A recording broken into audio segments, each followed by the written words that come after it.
DO SM5, John. Even though Sun City West is full of retirees, 1024, there was no transfer. Jim Zorek is more than happy to be back on the job. Looking like the sheriff's is a very important thing. He's one of 17 Sun City West Posse members who passed a new background check and are back on patrol. DO copies 1017.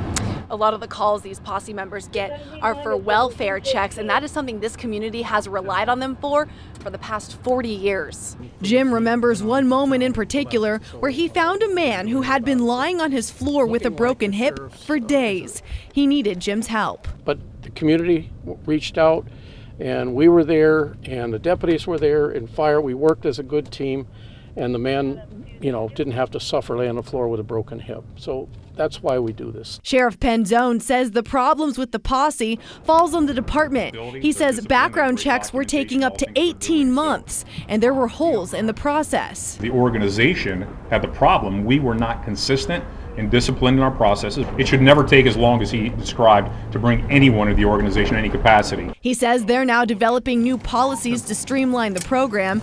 He expects the nearly 50 other Sun City West Posse members to finish their background checks and be back on patrol by the end of this month, along with hundreds of other posse members in other areas. But for an elderly community that just wants to feel safe and protected, having these guys back on the street means everything. And you look for the protection from the people that are posse members, and they do a hell of a job. They do a really good job in taking care of us here. In Sun City West, Brianna Whitney for Arizona's Family.